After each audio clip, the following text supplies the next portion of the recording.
লোকটি মাছটিকে শুধু একবার মাথায় আঘাত করেছিল, কিন্তু সে মাছের আঁশ ছাড়াতে শুরু করতেই তার বাবার হঠাৎ তীব্র মাথা ব্যথা শুরু হয়। অল্প সময়ের মধ্যেই বাবার শরীরে কয়েকটি ক্ষতচিহ্ন দেখা যায়, তবুও লোকটি বিশ্বাস করেননি যে মাছ আর তার বাবার মধ্যে কোনো সম্পর্ক আছে। যখন সে পুরোপুরি মাছটিকে মেরে ফেলে, তখনই তার বাবা হঠাৎ নিঃশ্বাস নেওয়া বন্ধ করে দেন।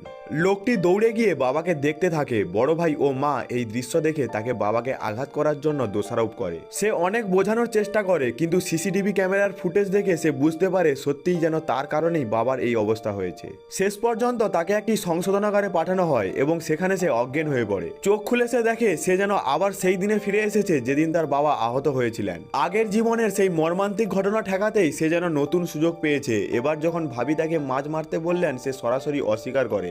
বড় ভাই ভাবে সে ভয়ে মাছ মারছে না, তাই নিজেই করতে যায়, কিন্তু মা ও তার স্ত্রী দ্রুত তাকে থামিয়ে দেয়। এই অস্বাভাবিক আচরণে লোকটির সন্দেহ আরও বাড়ে। ঠিক তখনই মা আবার তাকে মাছ মারতে বলে। বাবা বলেন আজ তার জন্মদিন আর তিনি ছেলের হাতের রান্না করা মাছ খেতে চান। বাধ্য হয়ে লোকটি রাজি হয়। মাছের মাথায় আঘাত করতেই আগের জীবনের মতোই বাবার মাথা ব্যথা শুরু হয়। সে বাবাকে জিজ্ঞেস করে তিনি ঠিক আছে কিনা। বাবা বলল একটু বিশ্রাম নিলেই ঠিক হয়ে যাবে। অপ্রত্যাশিত কিছু ঘটতে পারে ভেবে লোকটি গোপনে পুরো মাছ মারার প্রক্রিয়াটি ভিডিও করে রাখে। সে আবার মাছের আঁশ ছাড়াতে শুরু করলে বাবা হঠাৎ শ্বাসকষ্টে ভুগতে থাকেন। আশ্চর্যের বিষয় মা এতে একেবারেই বিচলিত হলো না। লোকটি ক্ষুব্ধ হয়ে তাকে দোষারোপ করলে মা বললেন বাবা শুধু কিছুতে দম বন্ধ হয়ে গিয়েছিল। বড় ভাই কিছুক্ষণ সামলানোর পর বাবা কয়েকটি সূর্যমুখীর দানা কাশি দিয়ে বের করেন। তবুও লোকটির ভয় কাটে না। সে প্রস্তাব দেয় মাছটিকে জলেতে ছেড়ে দেওয়া হোক, কিন্তু সে ধীরে ধীরে কাজ করছে দেখে বড় ভাই নিজেই মাছ মারার কাজ শেষ করে আর তাতে বাবার কোনো অঘটন ঘটে না। তখন লোকটি রান্না চালিয়ে যায়, কিন্তু ফল ভয়াবহ।